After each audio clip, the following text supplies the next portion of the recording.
आज की इस वीडियो में MS वर्ड पर कंट्रोल A से लेकर कंट्रोल Z तक, उसके बाद कंट्रोल 1 से लेकर कंट्रोल 10 तक सभी शॉर्टकट की सीखने वाले हैं। तो मैं हूं गुफरान टाइपिस्ट। वीडियो को पहले ही कर दीजिए लाइक और मैं वीडियो को शुरू करता हूं। देखिए दोस्तों, यहाँ पर हमने MS वर्ड ओपन कर रखा है। तो आज की इस वीडियो में पहली हमारी शॉर्टकट की है Ctrl+A। दोस्तों, कंट्रोल A का मतलब सिलेक्ट ऑल, यानी कि MS वर्ड पर कंट्रोल A को प्रेस करने पर जितना भी मैटर होगा वो सारा का सारा सिलेक्ट हो जाएगा। इसी तरह एक्सेल पर भी सारे डेटा को कंट्रोल A का यूज़ करके सिलेक्ट ऑल कर सकते हैं। अगर आप डेस्कटॉप पर कंट्रोल A प्रेस करेंगे तो जितनी भी फाइल या फोल्डर्स होंगे वो सारे सिलेक्ट हो जाएंगे। ओके, इसके बाद अगली हमारी शॉर्टकट की है Ctrl+B। इसका यूज़ करके सिलेक्ट वर्ड को बोल्ड कर सकते हैं। जैसे देखिए, अभी हम स्किल नॉलेज लिखते हैं जैसा कि आप देख रहे हैं। इसके बाद स्किल वर्ड को सिलेक्ट कर लेते हैं। सिलेक्ट करने के बाद Ctrl+B को प्रेस करते हैं तो यहाँ पर देखिए सिलेक्टेड वर्ड बोल्ड हो चुका है। ओके, इसके बाद अगली हमारी शॉर्टकट की है Ctrl+C। दोस्तों, इसका यूज़ करके सिलेक्ट वर्ड को कॉपी कर सकते हैं। जैसे देखिए, अभी हम स्किल वर्ड को सिलेक्ट किए हैं। इसके बाद Ctrl+C को प्रेस करते हैं तो ये सिलेक्टेड वर्ड कॉपी हो चुका है। अब इसको पेस्ट करने के लिए अलग कहीं पर भी क्लिक करना है। उसके बाद Ctrl+V, यानी कि Ctrl+V को प्रेस कर देना है। बस यहाँ पर आप देखेंगे कि कॉपी किया हुआ वर्ड पेस्ट हो चुका है। दोस्तों, जितनी बार Ctrl+V को प्रेस किया जाएगा उतनी ही बार कॉपी किया हुआ वर्ड पेस्ट होता रहेगा। ओके, इसके बाद आगे बढ़ते हैं। तो नेक्स्ट हमारी शॉर्टकट की है Ctrl+D। दोस्तों, इसका यूज़ फॉन्ट के लिए करते हैं। जैसे देखिए, अभी हम Ctrl+D को प्रेस करते हैं तो यहाँ पर आप देखेंगे कि फॉन्ट का बॉक्स ओपन हो चुका है। इसके बाद नेक्स्ट, तो अगली हमारी शॉर्टकट की है Ctrl+E। दोस्तों, इसका यूज़ करके सिलेक्ट वर्ड को सेंटर में कर सकते हैं। जैसे देखिए, अभी हम साइड में अपना नाम गुफरान लिखते हैं। इसके बाद इस नाम को सिलेक्ट कर लेते हैं। सिलेक्शन करने के बाद Ctrl+E को प्रेस करते हैं तो यहाँ पर आप देखेंगे कि सिलेक्टेड वर्ड पेज के सेंटर में हो चुका है। ओके, इसके बाद नेक्स्ट, तो अगली हमारी शॉर्टकट की है Ctrl+F। दोस्तों, Ctrl+F का यूज़ करके MS वर्ड हो या अदर कहीं से भी आप कुछ भी फाइंड कर सकते हैं। जैसे अभी हम Ctrl+F को प्रेस करते हैं तो कुछ इस तरह का फाइंड बॉक्स ओपन हुआ। अब आपको इसी फाइल पर जिस नाम को सर्च करना है तो उसको यहाँ पर टाइप करके इंटर को प्रेस कर देना है। दोस्तों, फाइंड किया हुआ वर्ड आपकी फाइल पर अगर एक से ज़्यादा बार है तो बार बार इंटर को प्रेस करते रहना है। इसका बेनिफिट ये होगा कि एक एक करके आप उन सभी वर्ड पर पहुँच जाएंगे जो आपने यहाँ पर टाइप किया होगा। ओके, इसके बाद नेक्स्ट, तो अगली हमारी शॉर्टकट की है Ctrl+G। दोस्तों, इसका यूज़ करके MS वर्ड के किसी भी पेज पर डायरेक्ट पहुंच सकते हैं। लेकिन जब MS वर्ड पर बहुत सारे पेजेस हों तब, फॉर एग्जाम्पल, जैसे अभी हम Ctrl+G को प्रेस करते हैं। इसके बाद अब आपको जिस पेज पर जाना हो उस पेज नंबर को यहाँ पर मेंशन कर देना है। उसके बाद इंटर प्रेस कर देना है। बस ये डायरेक्ट आपको उसी पेज पर पहुंचा देगा जो पेज नंबर आपने यहाँ पर एंटर किया होगा। तो यहाँ तक इतनी सारी चीज़ें आप समझ चुके होंगे।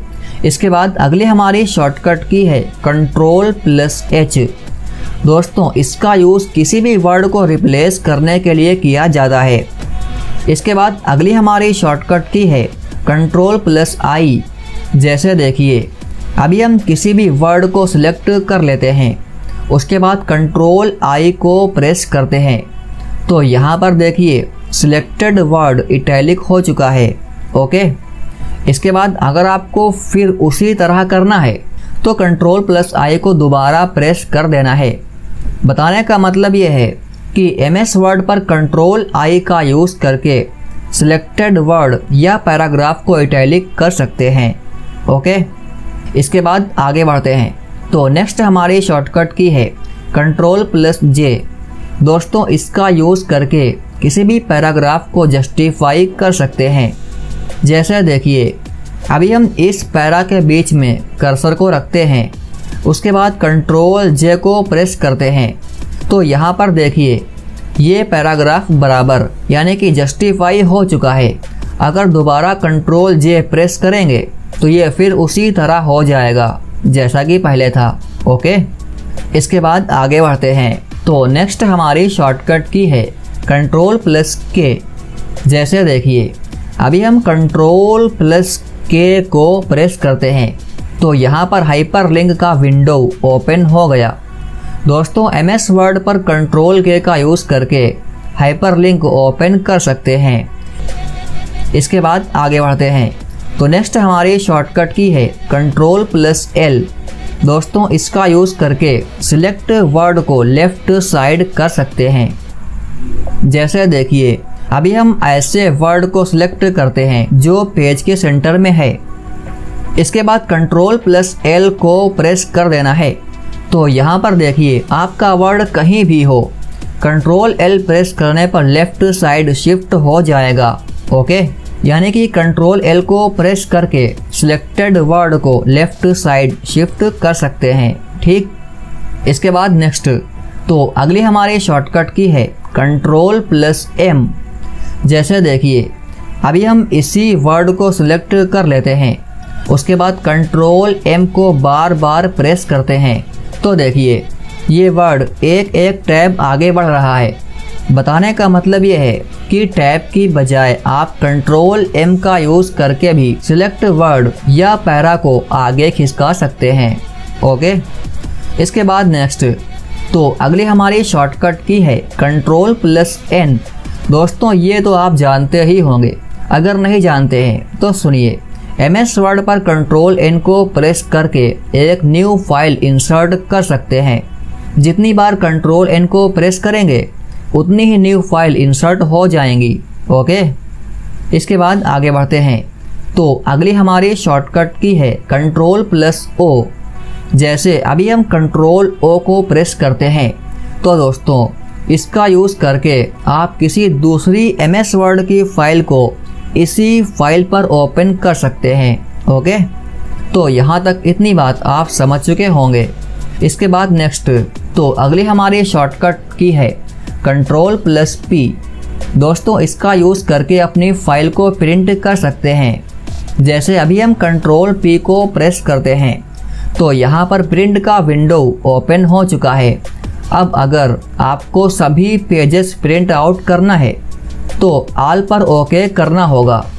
अगर आप करंट पेज पर ओके करेंगे तो जिस पेज पर आपका कर्सर होगा केवल वही करंट पेज ही प्रिंट होगा। अगर आप अलग अलग पेज के प्रिंट आउट करना चाहते हैं तो जिस पेज का प्रिंट आउट निकालना हो उस पेज नंबर को यहाँ मेंशन करके ओके कर देना है। ठीक, इसके बाद आगे बढ़ते हैं। तो नेक्स्ट हमारी शॉर्टकट की है कंट्रोल प्लस Q। जैसे देखिए, अभी हम अपना नाम गुफरान लिखते हैं, इसके बाद इसके होम पर आकर टैब को प्रेस करके इसको आगे खिसका देते हैं, जैसा कि आप देख रहे हैं। अब कंट्रोल Q को प्रेस करते हैं तो यहाँ पर देखिए ये वर्ड लेफ्ट साइड शिफ्ट हो चुका है। बताने का मतलब ये है कि कंट्रोल Q का यूज़ करके किसी भी पैराग्राफ या वर्ड को एक बार में लेफ्ट साइड शिफ्ट कर सकते हैं। ओके, इसके बाद आगे बढ़ते हैं। तो नेक्स्ट हमारी शॉर्टकट की है कंट्रोल प्लस R। जैसे देखिए, अभी हम इसी वर्ड को सिलेक्ट करते हैं, उसके बाद कंट्रोल R को प्रेस करते हैं तो यहाँ पर देखिए select word right side shift हो चुका है। बताने का मतलब ये है कि MS वर्ड पर कंट्रोल R का यूज़ करके सिलेक्टेड वर्ड को राइट साइड शिफ्ट कर सकते हैं। ओके, इसके बाद अगली हमारी शॉर्टकट की है Ctrl+S। दोस्तों इसका यूज़ करके MS वर्ड हो या किसी भी फाइल को सेव कर सकते हैं। ओके, इसके बाद नेक्स्ट तो अगली हमारी शॉर्टकट की है Ctrl+T। इसका यूज़ करके हैंगिंग कर सकते हैं। जैसे देखिए ऊपर ये जो रोलर है, इसके हैंगिंग पॉइंट को आगे बढ़ाने के लिए Ctrl+T को बार बार प्रेस करते हैं तो यहाँ पर आप देखेंगे कि हैंगिंग पॉइंट राइट साइड जा रहा है। ओके, इसके बाद नेक्स्ट तो अगली हमारे शॉर्टकट की है Ctrl+U।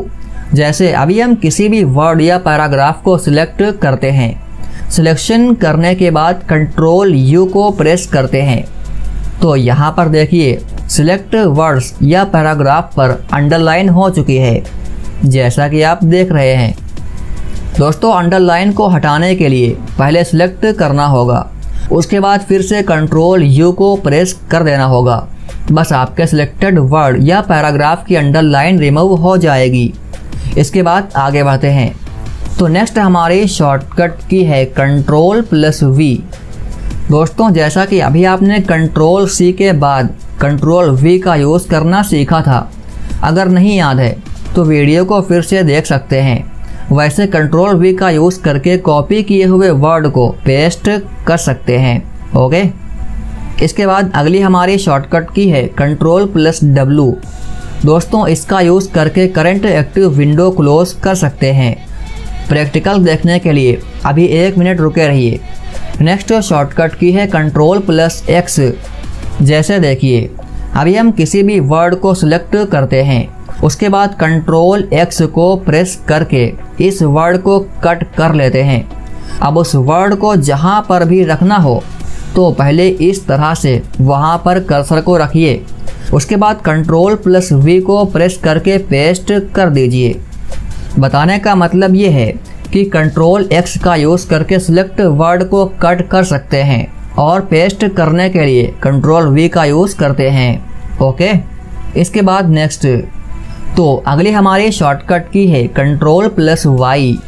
दोस्तों इसका यूज़ करके रीडू कर सकते हैं।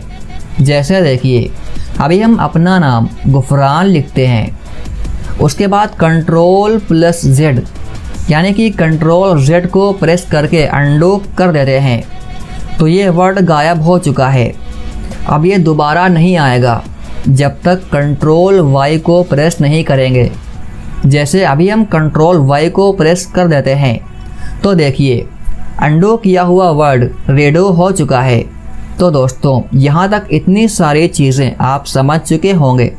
अभी 11 शॉर्टकट की और सीखना है तो पहले Ctrl+W को सीख लेते हैं। तो देखिए अभी हम Ctrl+W को प्रेस करते हैं तो ये करंट एक्टिव विंडो क्लोज हो चुका है, यानी कि Ctrl+W का यूज़ करके एक्टिव विंडो क्लोज कर सकते हैं। ओके, इसके बाद आगे बढ़ते हैं तो अभी हम Ctrl+N को प्रेस करके एक न्यू फाइल इंसर्ट कर लेते हैं। दोस्तों अब यहाँ पर हम एक कमांड यूज़ करेंगे आपको समझाने के लिए। जैसे देखिए =, लगाते हैं, इसके बाद रैंड टाइप करते हैं, फिर इस तरह से ब्रैकेट लगाते हैं। अब इसमें 2 लिखते हैं, फिर कॉमा लगाते हैं, फिर 2 लिखना है, इसके बाद ब्रैकेट क्लोज करते हैं और सिंपली इंटर को प्रेस कर देना है। तो अब यहाँ पर ये कुछ मैटर आ चुका है। दोस्तों MS वर्ड पर ये एक कमांड है, आप भी अपने MS वर्ड पर ट्राई कर सकते हैं। ओके, तो हाँ देखिए नेक्स्ट हमारी शॉर्टकट की है Ctrl+2, यानी कि ये जो मैटर है इसका स्पेसिंग बढ़ाने के लिए पहले हम इसको सिलेक्ट करते हैं। सिलेक्ट करने के बाद Ctrl+2 को प्रेस करते हैं तो यहाँ पर देखिए इस मैटर की स्पेसिंग डबल हो चुकी है। ओके, इसके बाद आगे बढ़ते हैं तो नेक्स्ट हमारी शॉर्टकट की है Ctrl+1। दोस्तों इसका यूज़ करके सिलेक्ट मैटर की स्पेसिंग सिंगल कर सकते हैं। जैसे अभी इसी मैटर को सिलेक्ट किए हैं, उसके बाद Ctrl+1 को प्रेस करते हैं तो यहाँ पर देखिए ये मैटर सिंगल स्पेस में हो चुका है। ओके, इसके बाद आगे बढ़ते हैं तो नेक्स्ट हमारी शॉर्टकट की है Ctrl+5। दोस्तों इसका यूज करके आप अपने मैटर की स्पेसिंग 1.5 में यानी कि 1.5 के स्पेस में कर सकते हैं। जैसे अभी हम इसी मैटर को सिलेक्ट किए हैं और Ctrl+5 को प्रेस करते हैं तो देखिए ये हमारा मैटर 1.5 के स्पेस में हो चुका है। इसके बाद नेक्स्ट, तो अगली हमारी शॉर्टकट की है Ctrl+0। दोस्तों इसका यूज़ करके केवल पैराग्राफ की स्पेसिंग बढ़ा सकते हैं। जैसे अभी हम मैटर को सिलेक्ट किए हैं और Ctrl+0 को प्रेस करते हैं तो यहाँ पर देखिए केवल पैरा की स्पेसिंग बढ़ी है। अगर दोबारा से Ctrl+0 प्रेस करेंगे तो ये फिर उसी तरह हो जाएगा। जितनी बार Ctrl+0 को प्रेस करेंगे उतनी ही बार आप यहाँ पर देख सकते हैं। तो यहाँ तक इतनी बात आप समझ चुके होंगे। अगर हम कुछ भूल गए हैं तो उसके लिए सॉरी। आज के इस वीडियो में बस इतना ही। अगली वीडियो में हम फंक्शन की सीखेंगे। वीडियो को लाइक, शेयर और सब्सक्राइब किए बगैर ना जाइएगा। तो मिलते हैं अगले वीडियो में। Take care.